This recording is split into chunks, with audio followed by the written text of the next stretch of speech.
Hello, everybody. My name is Thomas Fracken. This is the Roundtable Chats podcast, episode 9. My guest today is John Delgado. John studies social innovation and entrepreneurship at Ubiquity University. I met him 3 months ago at a coffee shop. We always have really interesting conversations. I'm always learning so much when I talk to him. So I'm really excited. John, welcome to the podcast. Thank you, Thomas. Thanks for having me and for that great introduction. Yeah, glad to be here today and explore a little bit together. Yeah, absolutely. No, I'm looking forward to it. Question I always like to start with is, what are you grateful for? Great question. I think in general, gratitude is pretty central theme to my daily practice and my daily life. I think within a day's time, there's so much to be grateful for. The content, I'm grateful to be alive today. I'm really grateful to be here with you, to have a very dynamic and wonderful conversation. But overall, I'm grateful to be grateful. Yeah. I think, and at its root, to me, that's what it is being in the presence, and that energy of gratitude is to really stabilize and crystallize that in my own presence, so that is a staple of how I walk my path and how I live my life. Yeah, so I'm curious what your daily practice is and the role gratitude plays in that more explicitly. Right, so I guess it's very much like an ecosystem. So I view that as, developing a healthy cycles that all feed into each other, interrelate, interconnect, and turn into an end result of a sense of well-being and a healthy expression in life. So some of these things for me is, what I'm putting into myself, it has a direct correlation with what the output is going to be. So the information that I'm feeding myself, the food that I'm putting into my body, is it living foods? Does it feel good to me? There are so many diets out there, and right.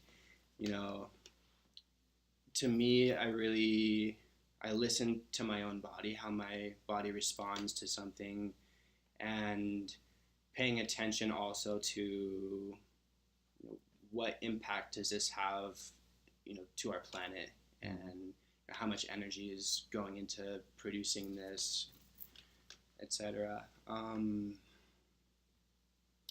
then from there, so creating a healthy sleep cycle is really huge for me.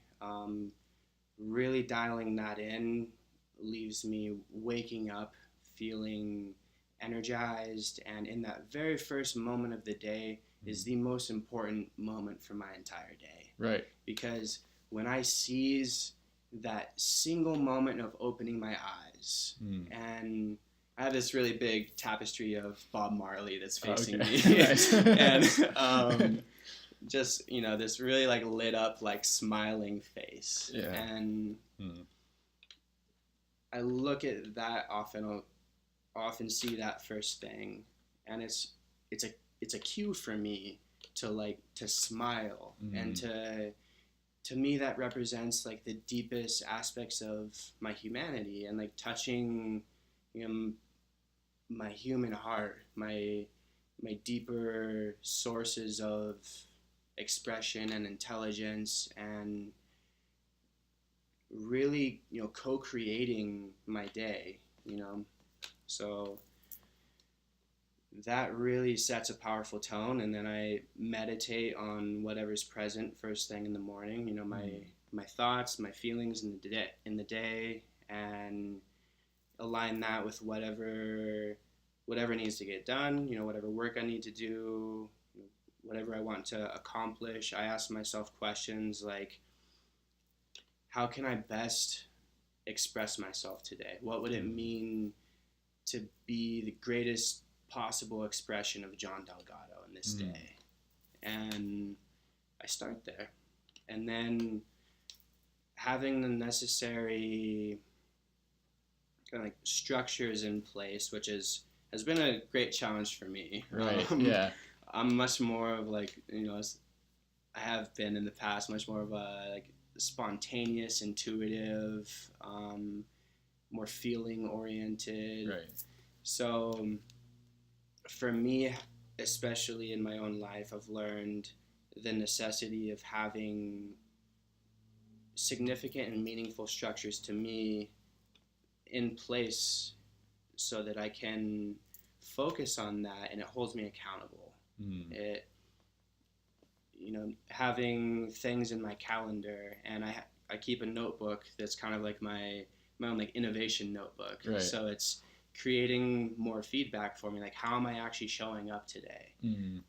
How am I actually performing? So like a good example is the other day I met this girl who had just exceptional eye contact and presence. Yeah. And right. and in the moment I was kind of fluctuating.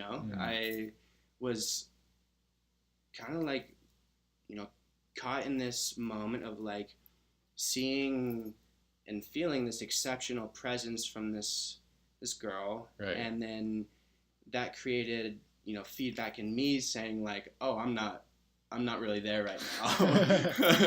And so it was good to like kind of check back in, and I made a note of that in my little journal, like focus on that level of eye contact and presence with another person, and working that into my routine somehow. Wow.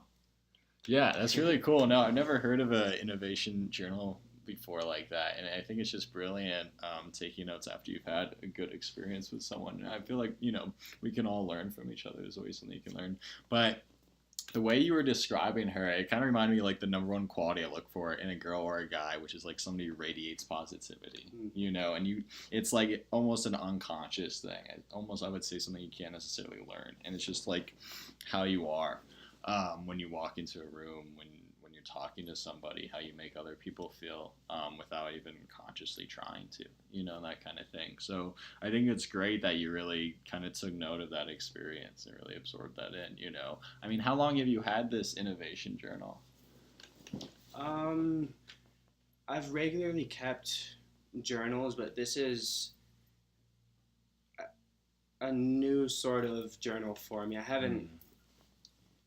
I'm learning that like each journal that I keep tends to have like specific themes to it. Right. And like I'll usually have one that's just like my like personal journal that like I'll just really write whatever, just write for the joy of writing, or with really no boundaries, no borders, just free to roam and express myself in that. Right. And then this one, I wanted something, it's a little pocket-sized journal. I have it on me right now. Nice. And just to really like have more of like some more design thinking and some like critical thinking that I implement within this, so that I can fine-tune and really dial in my own behaviors in accordance with like what's happening and what's going on in my life. Yeah. And like because there's so often in a day like these little flares of brilliant thoughts that come through that I'll let go. Right. So to have that to where I can just pull it out in a moment, make a little scribble, and go back to it, and then I can revisit that and then expand on it and really integrate it with the larger picture. Yeah, no, that's beautiful.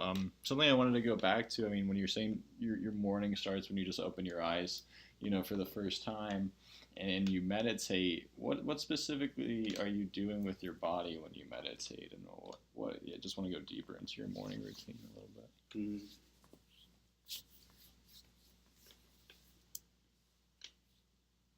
So I often mix up some of the specifics that I incorporate into my meditative routine. I'm pretty loose with it. I don't, to me, in a big part, it's just about relaxation. And I mean, like, deep relaxation. Right. Like, melting away the tension, which hopefully you're not waking up tense. But, so in that moment of freshness too, like using more of a creative capacity with my mind. So, asking those questions, like, how can I best use my energy, my thoughts, my skills today for the greatest evolution of myself? How can I best apply myself today? What would my greatest life look like in a single day without any expectations, without any external expectations or of my own? And then really see where that takes me. And then I pay attention to the images that come into my mind. And so I'll focus on, if there's people that come up, or if there's, specific activities that I see in my mind, then I'll focus on these things, incorporate, rhythmic breathing, and just really, but the key to me is focus and engagement within that. And if I can maintain a level of focus while keeping my body relaxed and liberating my mental energy to really catalyze this into a progressive sequence of images, then I'll start seeing my own movie that I'm creating in my head, right? And then associating that with a feeling. So then, through the breathing and focusing on my heart intelligence, adding in that emotional quotient. So then that's what animates it, because I want to ultimately experience that in my life. I want to feel that. I want to be alive in what I'm creating. So yeah, in essence, that's often what that looks like for me in the morning. And then I'll get up from there and I'll start moving my body, usually do some Tai Chi, some stretching, some kind of improvisational type of movements. A lot of my movement practices stem from the martial arts, but I also focus a lot on just like functional movement patterns and seeing how I can break apart my patterns and then reconfigure them into novel expressions of myself in the moment. That's pretty awesome. How long have you been doing Tai Chi? When did you start learning that? So I started martial arts actually when I was, I think, about 5 years old. Wow. I started in Kempo Karate, and due to some, childhood instability, living in between parental households, I ended up seeing that be kind of short-lived. But then kind of my interest kind of reignited when I was 12 years old. And, in part due to having older brothers who were kicking my butt all the time. So that was a good incentive, yeah. So I looked up some local martial artists in Bellingham, Washington, where I'm from. And the first one that I clicked on just fascinated me. It was just kind of a story about the Shaolin temple and the monks, and it was Kung Fu, Tai Chi, kind of synthesis of Western boxing with these, along with some Filipino martial arts, and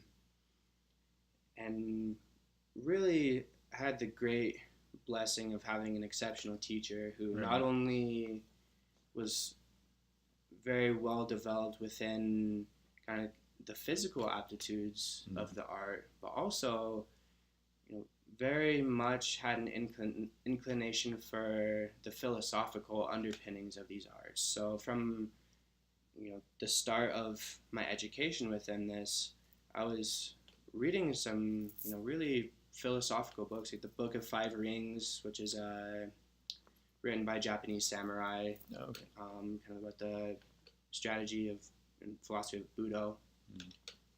Bushido. And yeah, I just really fell in love with a lot of these kind of like mystical, expressions within it, and fell in love with nature and it's like natural movement and natural expression, mimicking what I saw within nature and seeing this art form really come alive.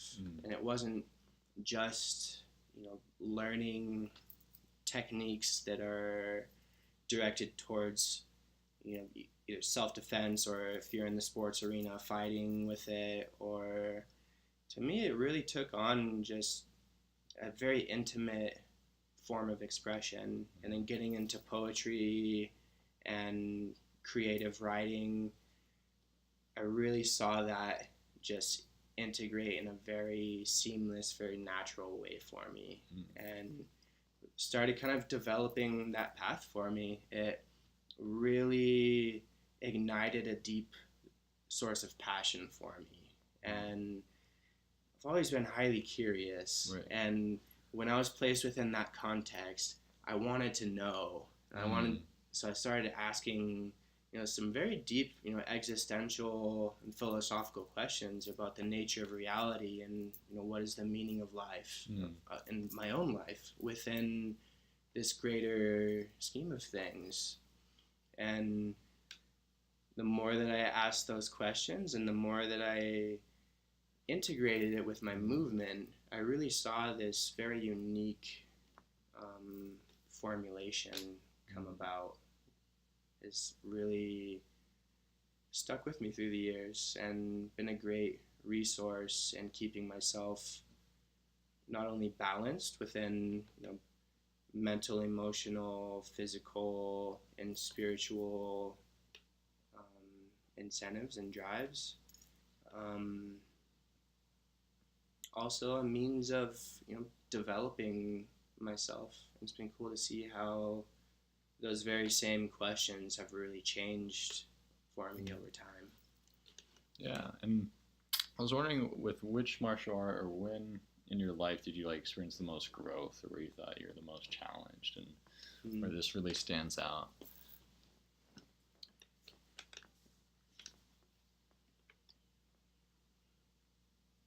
This is a challenging question, because my instructor taught me in a way that was based on principle, and kind of it transcends but includes the style of each individual art, because you have to really submerge yourself for a substantial amount of time within the boundaries of a specific body of knowledge or art form, whatever it is, to really be able to start making sense of it. Right. Because each one has its own unique flavor, its own unique personality and nuances, and the more that you put into it, the more that it gives back to you in return. But the more that I started looking for the connections between them and seeing, oh, this movement that I'm doing here is the same or very similar movement that is done in this other art form, but it's maybe called something different or applied with a different philosophy to it. But at its base, it's essentially the same movement. Right. And the more that I started seeing these connections and then adding my own personality and my own strengths and limitations, that changes it too, because I have a different body type than the person next to me. Right. And certain things that work well for me won't work well for them. And so that really changes it, and then it starts really taking on its own unique form within your expression, and it really becomes your own art, your own expression of something that is alive in you. Right. And that's where it really gets fun, because I feel like that's where you really break through that, upper level of really owning it and making it your own. And that's where I've placed my greatest interest, is where does this really transcend into the greatest creative capacity within this art. And I've really sought to apply this art form not just within the movement of my physical body, or fighting, self-defense, or even philosophy within a book, but now looking at my life and saying, how does this actually apply?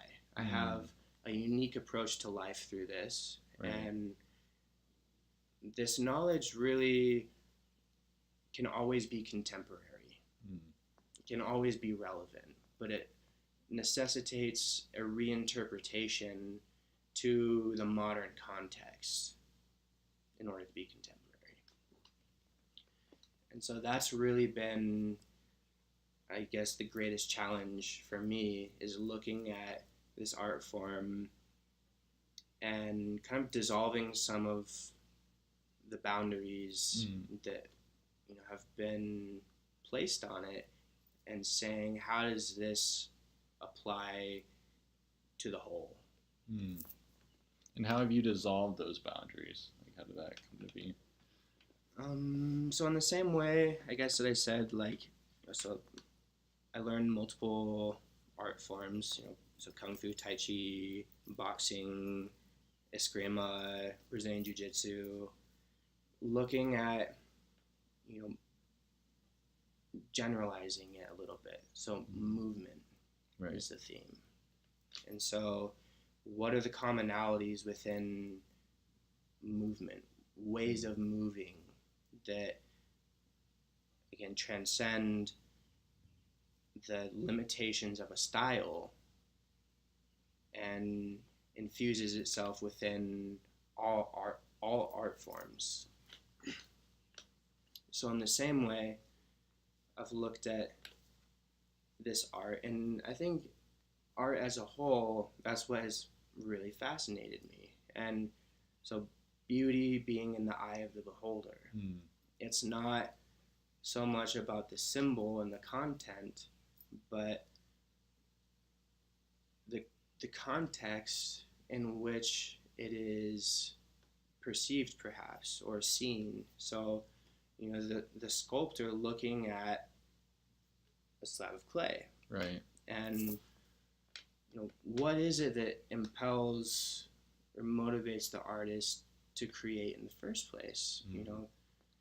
When there's something that is blank and they see it, nobody else, there's no indication that the end result is going to be a marble statue or great work of art, right, until there's the stripping away, and then it emerges, it's revealed in form.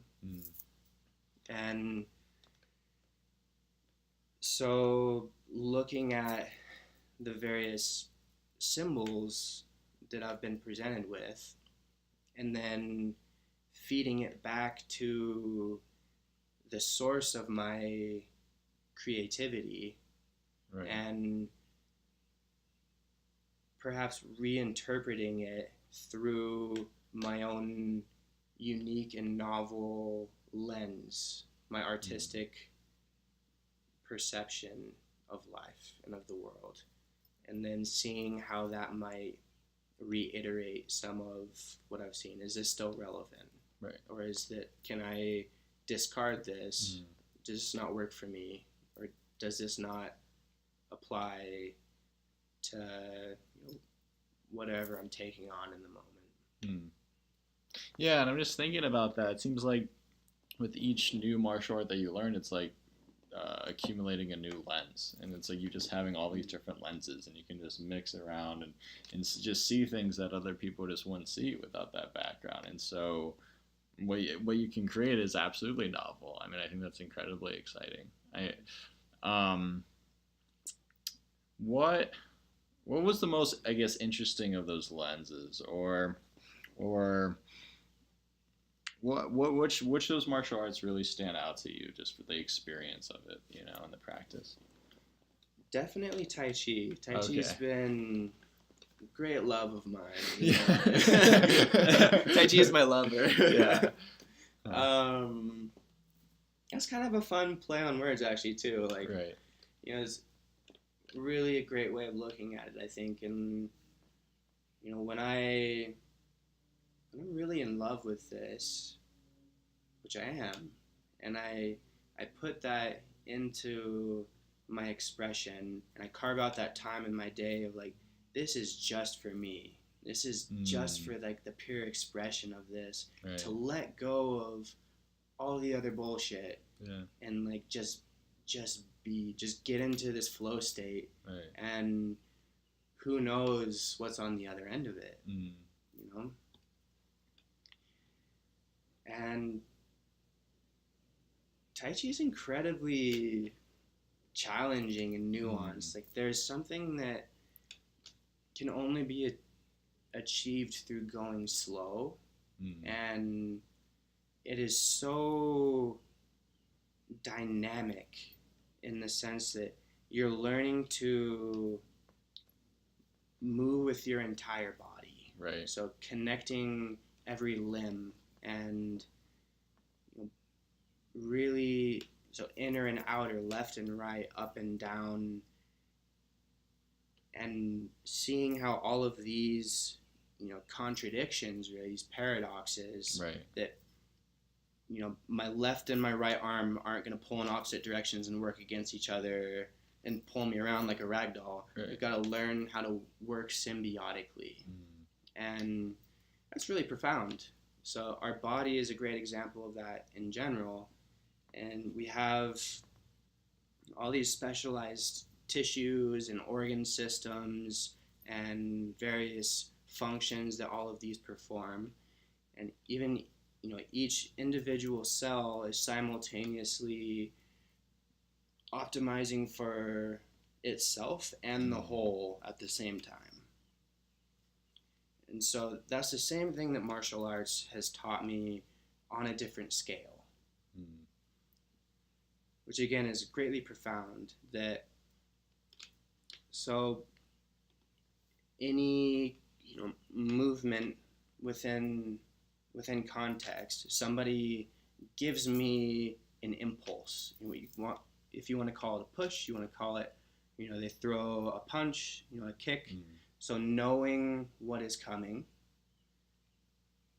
knowing on my end how I naturally respond to that, and coordinating my limbs, my body in a strategic fashion within that moment, also in an improvisational capacity, because I can't quickly enough think about it. Oh, he's throwing a right punch, and I'm going to, pull out this abstract technique out of my bag of tricks, and then do this quick enough to actually pull it off. It's not going to happen. Right. So it has to, very paradoxically, you have to work very hard to be able to actually pull something like that off full speed, and in the context of uncertainty. So now is VUCA. It's volatile, uncertain, complex, and ambiguous. So really this unique dance of knowing and unknowing, and allowing that to kind of coalesce in the moment in a strategic, directed fashion. Yeah. Wow. I just have to think about that. Yeah. I don't have really any experience with martial arts, but I once got into a fist fight, and I'm glad like that experience happened to me, because I realized like any plan, any ideas I had going in just went out the window after the first punch, and I'm in the moment, and my amygdala is activated. It's like fight or flight, and I'm like, this is not fun. Like this is not a great situation. I'm kind of stuck in this. I was actually grateful for that experience. Like, I was like, okay, no, I was really unprepared. I definitely want to get prepared for that sort of thing. I mean, have you ever been involved in an incident at all, like on the street or with anybody? So again, like knowing yourself first. Self-knowledge is huge to this path. Right. And to me, I'm not a fighter, Yeah. There are a lot of really exceptional fighters out there, and I can really appreciate like the athleticism and the tremendous skill that these individuals have. And what I've learned about myself, especially recently in life, is that that's really not my niche within this. I don't have as much of a desire to compete. I want to. But to answer your question directly, it's taught me a lot about conflict resolution as a whole too. So I'm constantly applying my art form on a mental and emotional level as well. So the same strategies and the same principles apply of not meeting force with force, but so the two poles that are always present, if you think of a magnet, so there's the positive and the negative. Right. So somebody gives me a charged statement, let's say, giving me a little bit of a push. And if I'm reactive and I meet that force with force, two positives, it's going to be an explosive exchange between us. Right. And so I've learned, within the arena of conflict resolution, that if I'm receptive and responsive, I'm responsible to my own actions and interactions and how I present myself in life. Take full responsibility for that. Right. Then I have the opportunity to look deeper into what just happened. What's behind that? What was the intention or the motive that generated that push? And seek to understand what's behind just the surface level interaction, and then work with it for a creative solution that is win-win, mutually beneficial. Okay. Yeah. No, that's great. Yeah. So I just wanted to rewind a bit and get a better sense of, where you come from, what your life story is, who is John Delgado, what's your origin story? All right. So I'm from Washington State, Bellingham, Washington. Very much in love with the Pacific Northwest. West Coast, Best Coast. Right. Got to really grow up, in the woods and in the mountains, and Washington is just so diverse and beautiful. Right. Getting to go swim in the lakes and rivers, and always outside, playing with my friends, and I think that really deeply impacted me, just getting to be in nature and to play and just be curious as a kid. And lived part-time in El Paso, Texas as well. So my dad lived in El Paso, Texas, lived in between households. That was a pretty interesting trajectory for me as well. Lots of back and forth, so I got to experience that whole thing. Lots of saying goodbyes, and really at this point that taught me a lot about letting go, I think. Getting to live in very contrasting households and geographical areas. So living in the desert was also pretty cool in El Paso, Texas. I think that there's something very captivating to me about the desert, is that I've learned that what that symbolizes to me is like the abundance and scarcity sort of poles and paradox of, to me, the desert is just greatly abundant. I'm fascinated by the life that survives in the desert. And I think that in my own life, I've learned very much from this same kind of metaphor. A lot of lushness and greenery in Washington, and then being in the desert, and through my own life events going back and forth, really learning to see that lushness, wherever I was. And in the moment, it wasn't, definitely played the victim for plenty of my life, and it's always an ongoing journey. Always I've really sought to understand my circumstances and myself, and really generate a positive meaning surrounding my life events. So there's a moment that comes to mind just a couple years ago when I was living in Kauai, and it's at a really good friend of mine's wedding, and he's actually the one who introduced me to the world of social entrepreneurship. I wasn't familiar with, I didn't know what a social entrepreneur was, and really had very little desire, honestly, to be an entrepreneur myself. But his community was so, it's like heart-centered, so alive, and each one of them so unique, and really contributing to their communities and to the world at large, and really just living a good life.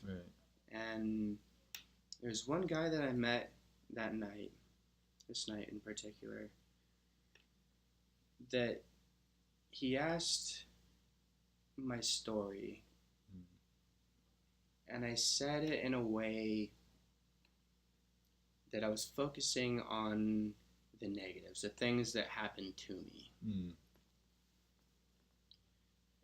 And he told me, he's like, you could have told me anything in that moment. And you chose to tell me what was wrong, what happened to you. It kind of triggered me. I was kind of like pissed off. like, oh, whatever. Didn't say anything in the moment, but silently, fuming a little bit. Sure. But it's totally true.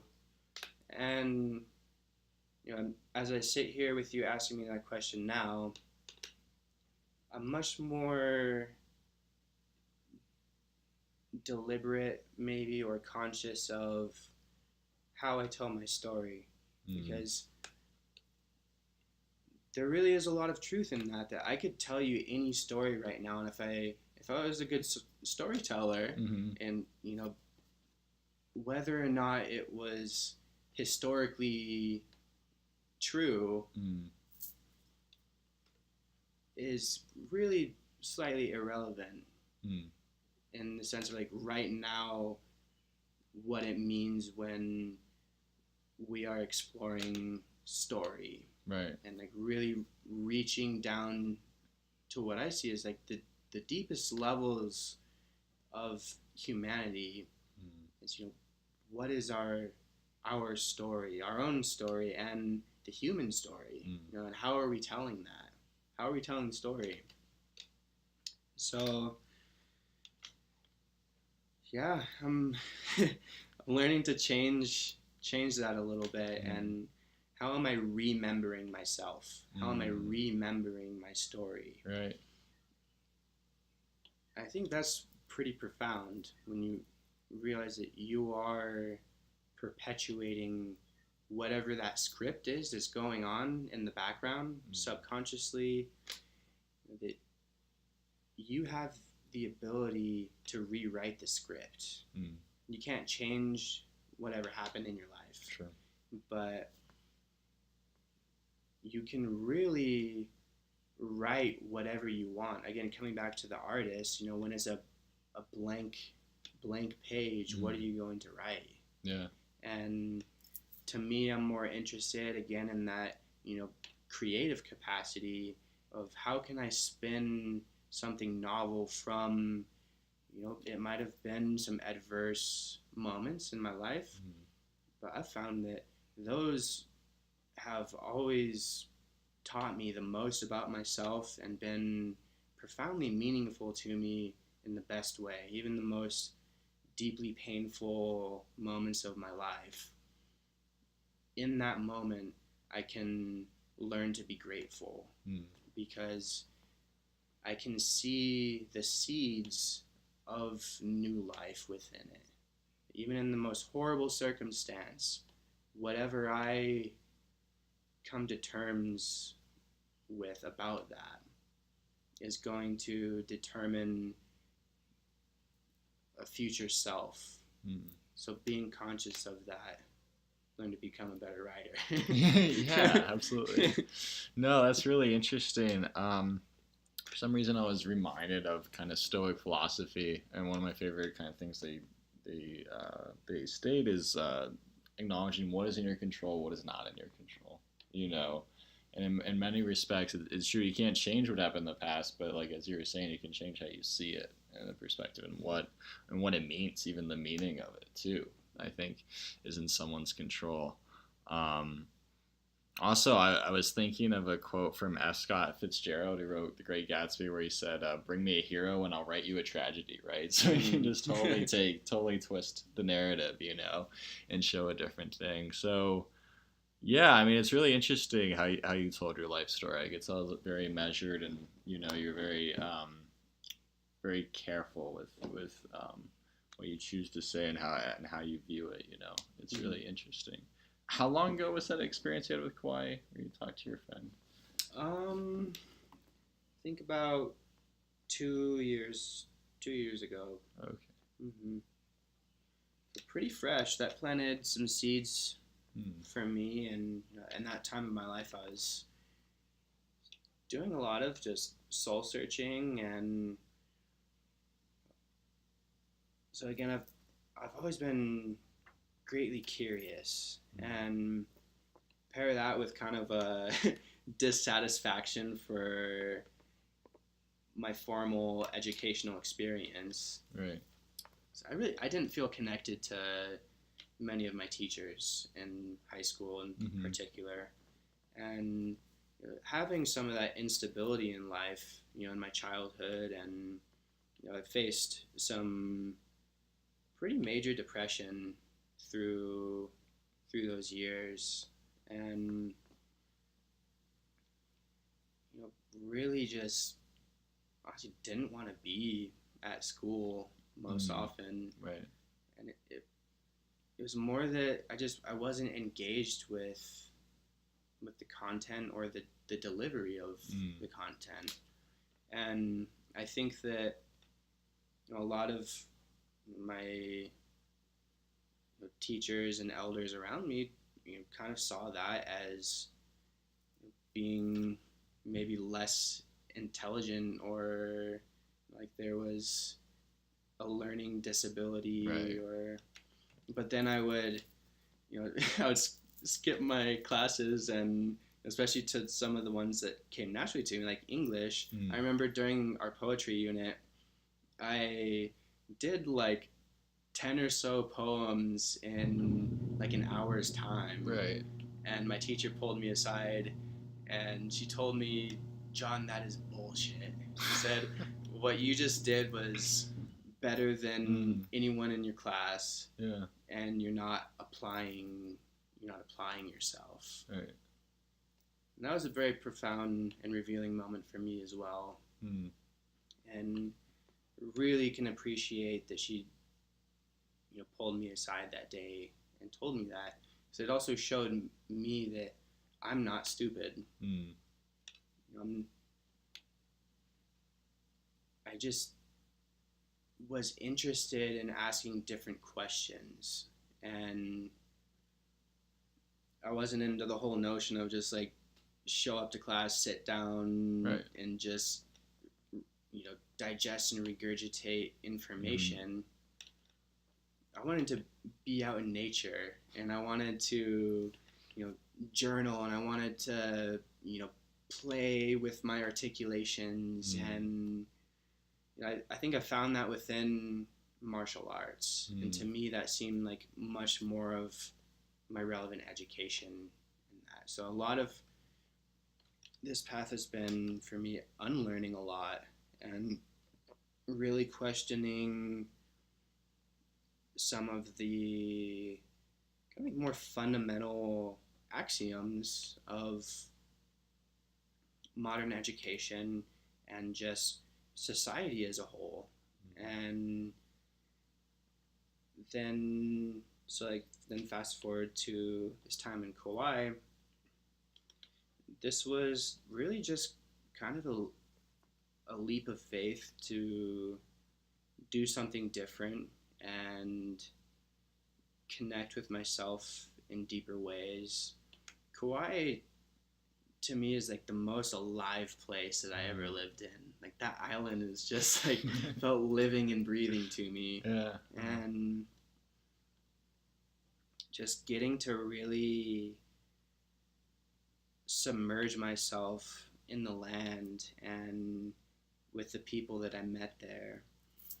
And my friend James that I just mentioned, very profoundly and significantly influenced my life path. He has this magnetism to him that very present with people, and I just right away took note of the way that he treated people and makes people feel good and feel alive in themselves and of value. And just kind of like just a little question mark. I was like, like that's different. Like I don't know what it is, but there's something about him that's just different. And so I approached him one day, and I'm just having this awesome conversation, and invited me to participate in his wedding to share one of my poems. Our first time ever meeting, and meeting his community, and it really showed me that there was a way for me to kind of take seriously what I had begun formulating in those earlier adolescent years of kind of a creative rebellion, if you will, but learning to really commit to that, really take that serious, and see that it wasn't a linear path. It wasn't what my parents or my siblings or my peers would have expected or maybe desired to see for me to do. But it was in alignment with my deeper convictions and ideals and worldview to kind of break apart the patterns and to reconfigure them into something, some sort of service, some sort of expression professionally that would be benevolent to the greater good, that I can make some sort of impactful contribution with my life that meant something to me. I'm not interested in getting a job, not interested in a career. I'm interested in my calling. Right. I'm interested in the greatest use of my own life that is of benefit to life as a whole and to humanity as a whole, to our planet as a whole, so that humanity can continue being. It's my greatest hope that we can continue seeing more of this, and to really answer to those higher potentials, I think, and to have the courage and the ability to see things differently and ask different questions, both as an individual and as the shared context of how we come together, so that we can unite in those interests and create in that space, contribute. Yeah, absolutely.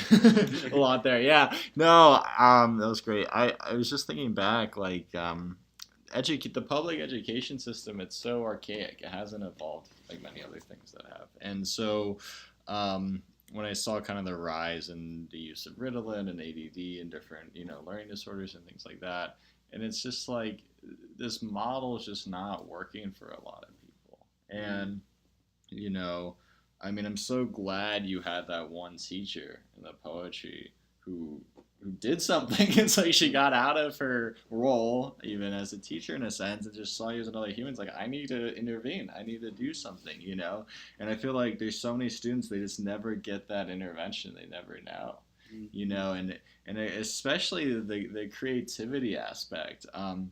When you're saying you're really into English, for some reason I was reminded of Eminem, who he repeated the 9th grade 3 times, but he's always really good at English. He really, he's really liked words and poetry and that kind of stuff, and pretty much made a living off that, in his own way.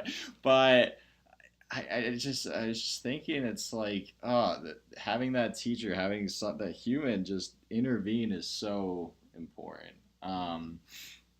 And I was just curious, when you're talking about what kind of poems did you write back then? I mean, what was that poetry like? I'm just very curious. And that's what I'm very fascinated by this to this day, that I honestly had very little interest in poetry. Okay. Just about, yeah. Oh, wow. Really didn't read poetry, didn't study poetry,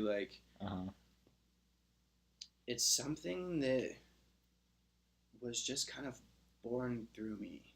I don't know, it was a way of, I always enjoyed learning new words and new ways to express language. And I think that when I paired that with an outlet for my pain, it built itself into just this living, breathing expression that came through me. It was one of the first things that I felt that it began writing me. And it was just intoxicating to me. Just started as, kind of just chicken scratch on a paper, and, really nothing too intelligible or, very special, but I kept cultivating it. And I remember the first times that I started kind of making sense of what I was doing and making I made my own structure that worked for me within my poetry, that felt good to me, and that allowed a framework to express the ideas that I wanted to put into it. Yeah. That's what happened. Yeah. Yeah, with me, like I wasn't as into poetry right away. So something that really clicked, I think it was probably senior year of high school, was going to my first spoken word poetry event, and just that gave it a whole different meaning to me, the performance aspect of it.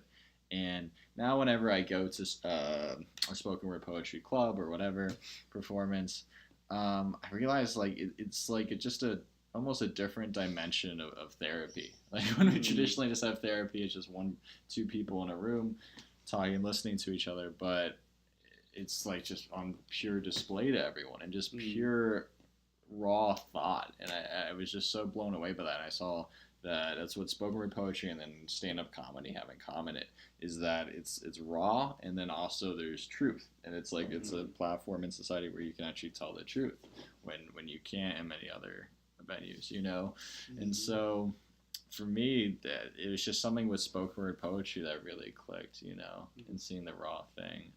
I mean, did your poetry evolve in any way? Did music play a role at all? How did that progress? I guess, like you had just said, I think at one point I realized that this was a medium that I could express not only like my own truth, but to potentially like put some ideas out there in a way that went beyond just rationalization. And I think that that's really something profound to me about the arts in general, is that whether it's through visual medium or music or poetry, that the state that we're in while creating it, and the thought stream, the ideas that are present, that all go into this aggregation of the artifact that other people get to view, that I get to view all of that was behind the emergence of this novelty, but also interpret that through my own unique lens, and then it can completely take on new form and new life in my interpretation of it. Right. And that was, I think, when I really fell in love with poetry, was when I started sharing it with other people. Right.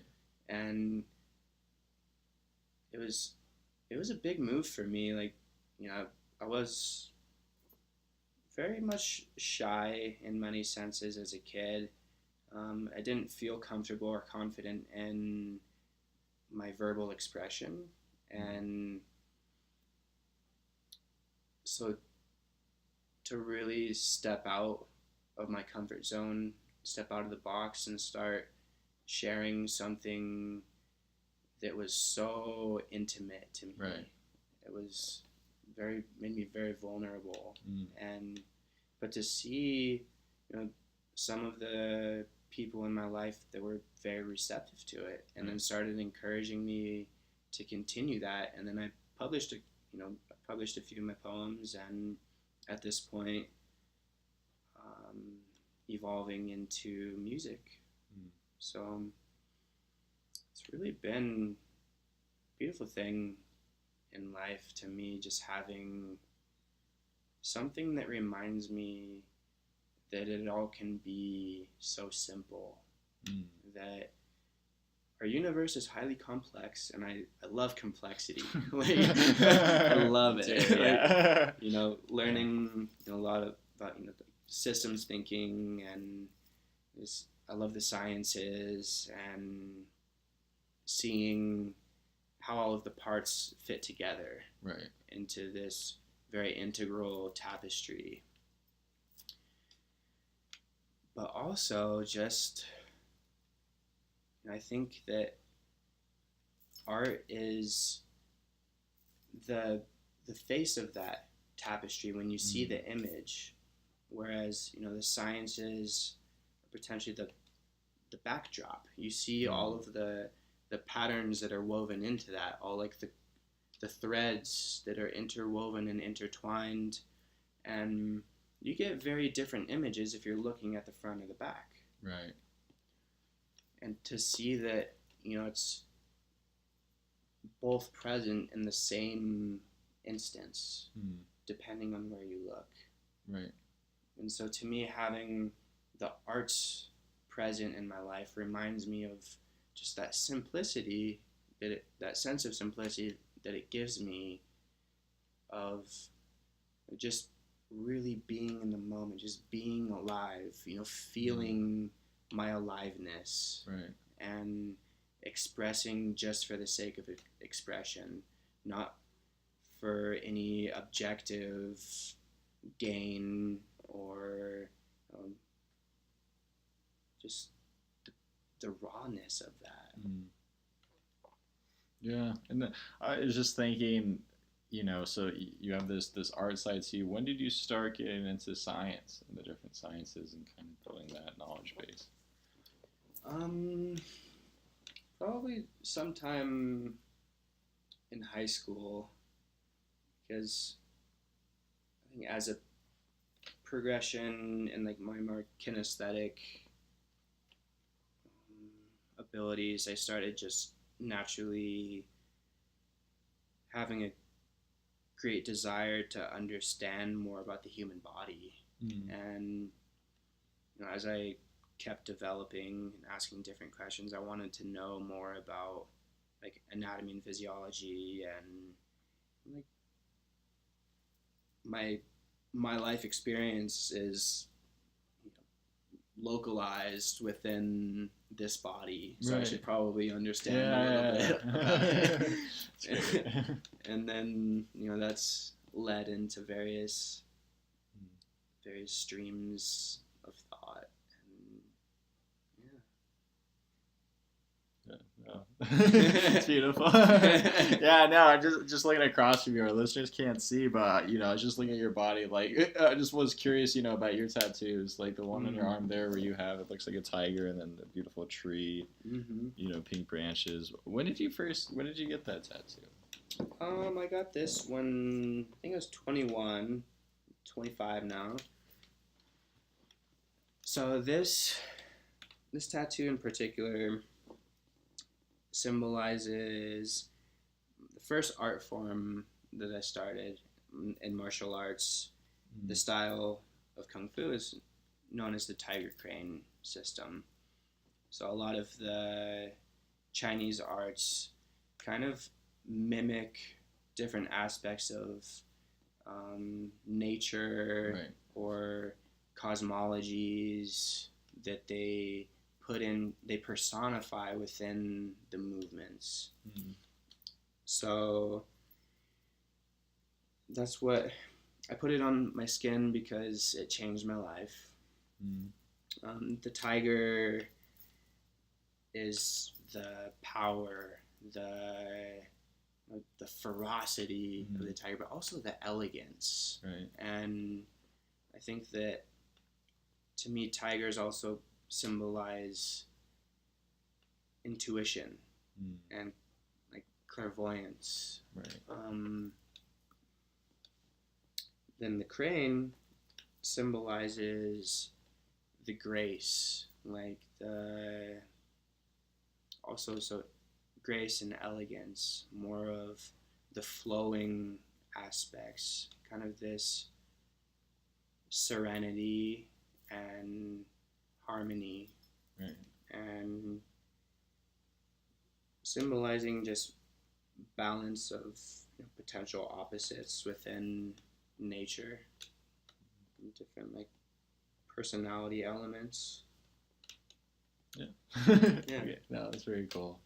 Yeah, and so I guess continuing back onto your life story, what happened after Kauai, after you had that experience there, and what happened next?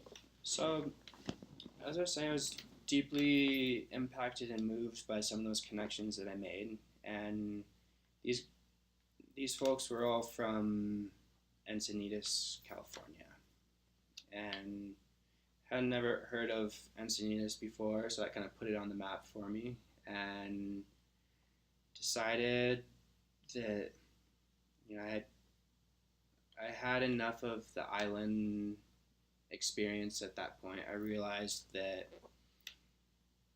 being there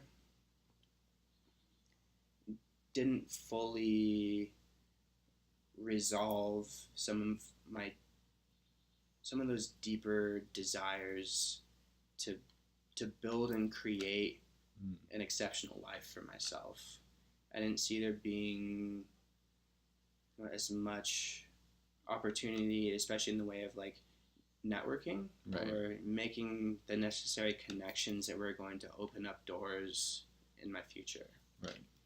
And so hopped on a plane and ended up just on a pretty incredible journey. I stayed at a random friend's house that I met in Kauai for a month, my first month. I was in Marin County, a beautiful piece of land, and a lot of fear, that I think that's a natural part of any new phase shift or new transition is, holy shit, I'm actually doing this.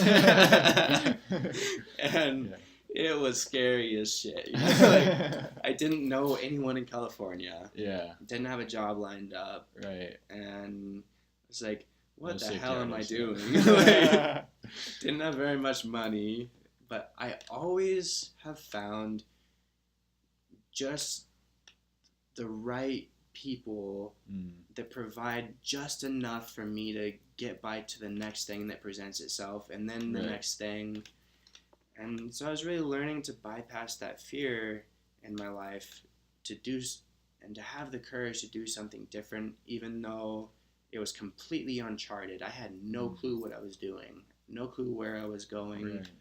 But I was figuring it out. I was building the plane as I was flying it. I think that's the expression. Yeah. So then hopped on a bus to San Diego and ended up getting a job at a cool little vegan cafe in Encinitas called Eve. Oh, yeah. And Eve is really cool because it's kind of like one of the central hubs to that community. Like just, brilliant people that come there. Just the best, most unique characters. Like all sorts of diverse people that it struck me that this was just a very different place because the base level conversations were just radically different.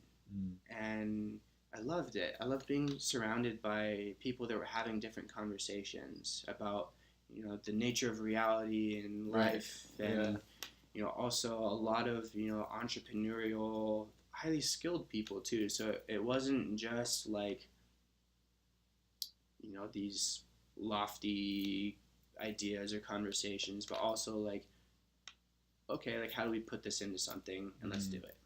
Yeah. And so that really influenced me in my time there. And then I went back to Washington for a little bit, and I think in that time it's kind of like connecting with my roots in a way. Like I think that I was, I guess, saying goodbye in a way. Like I wanted to kind of close some doors from my past. And then leaving there, I really felt like this is the time that I profoundly changed the course of my life. And I'm going to really do something different. Right. And then I enrolled in Ubiquity right at that point. And then a friend of mine in Denver ended up just out of the blue inviting me to come live in Colorado, which was really weird because I was looking for a new housing situation when I was in Washington, and I kept thinking about Boulder because Mm. I knew about Boulder like through like people in Encinitas and like Okay, yeah, similar nice. kind of communities. Right. And then just literally in the middle of our conversation, just in the middle of talking, he stops and he says, "Hey, do you want to come live with me in Colorado?" I just like, my jaw just dropped and I was like, yeah. Actually, yeah. So I set off and I drove here, and my car's transmission blew up on the way. Oh my god. You know, 3 hours outside of LA, so I was in the middle of nowhere. Oh no. Got towed to a random little mechanic who happened to be selling a car, and so I left the same day with a different car and got myself here, and really with a different intention this time of stabilizing. Mm. And I felt this shift at 25 of wanting a more sustainable way of life, and really taking seriously my self-actualization.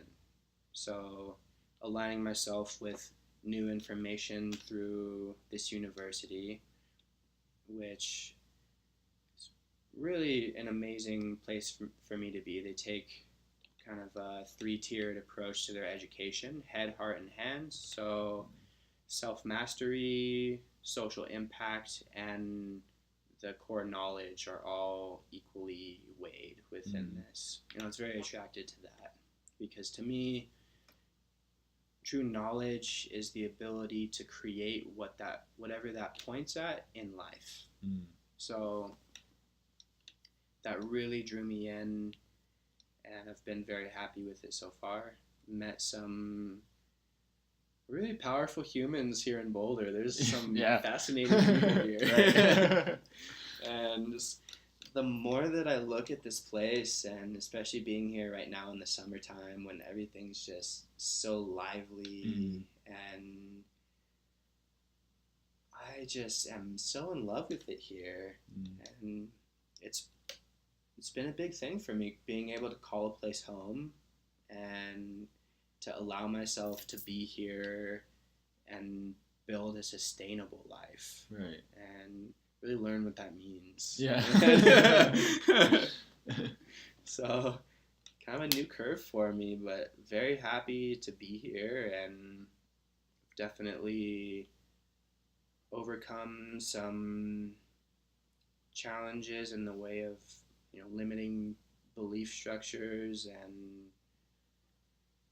like inner hurdles that I've had to jump in order to really make that a thing for me here.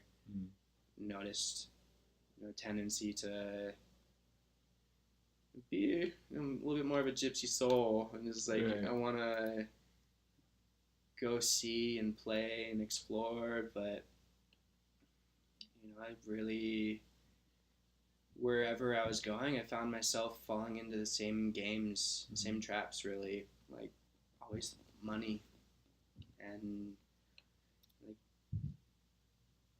working the same jobs, and it was the same level of thinking wherever I was going, and I realized that the one congruency there was me.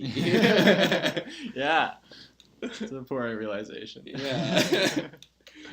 So I'm taking a different look at myself, trying to reconfigure and recreate myself here, and see where that goes. Yeah, absolutely. I mean, I wanted to ask you, what is sustainability to you? Like, what does that mean, sustainability?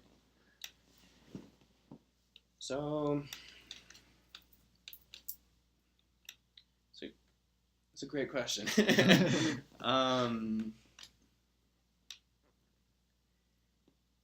I tend to approach whatever I'm doing at this point in life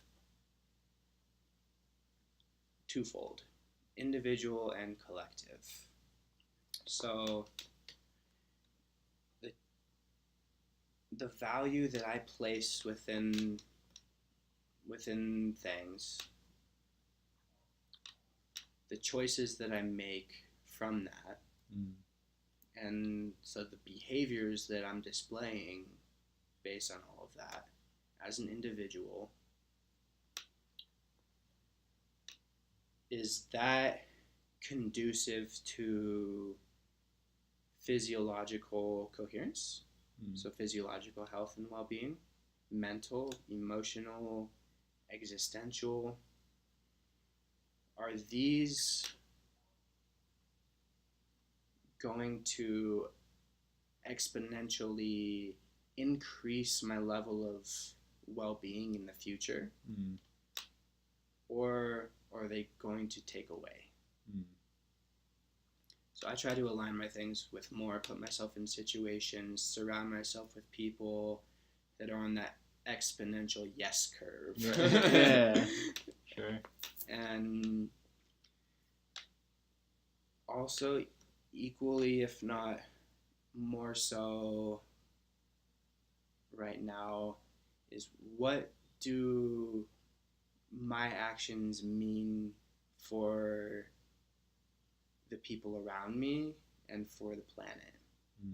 Because if I'm not taking that into account on my own balance sheet, then I think that that's fundamentally one of the greatest sources of our systemic disruption, is the needs and the drives of the individual in a competitive sort of dynamic between each other. So there's a fundamental disconnect between people within their own senses, the disconnection of self with your senses and how you experience yourself. If the sum of who you are is only a habituated pattern of your past, what you know is already expired. Right. It's a byproduct of your past. Yeah. Your present is unknown and uncharted. And so if you shift the perception of yourself to what is emerging in your future, what is unknown, that as a basis, as a fundamental, changes the necessary skill sets and thought processes to be able to really move into that. And so I think when you wrap all this up together, to me that can roughly encapsulate what sustainability is. Because we are not islands in and of ourselves. Right. The concept of John or of Thomas as an individual is a misnomer. This body is a community of trillions of cells, always interacting with the environment as a whole. Right. We come out of the earth. We are made of the same elements, and always in communication, always in relationship with everything around us. So this funny idea that we tend to be able to hold on to in our heads of us as an individual, and that we can make decisions based upon that serve our own individual needs over the highly interdynamic and connected web of life that is always balancing for the well-being of the whole. Right. We're this little blip that has the ability to value ourselves. Well, we consider ourselves over the well-being of the rest of it. Yeah, that's great. I was also thinking, What do you think of the people in Boulder? I mean, some specific people that you've met and how that has influenced your being and who you are, you know? Mm-hmm. What are Boulderites like? Yeah, it's been pretty interesting. So I've lived in some of the like more liberal hubs Right, of sure. the U.S., like Bellingham, Washington, Kauai, Encinitas, and now Boulder. Right. And I love the West Coast. I might be slightly biased towards the West Coast, but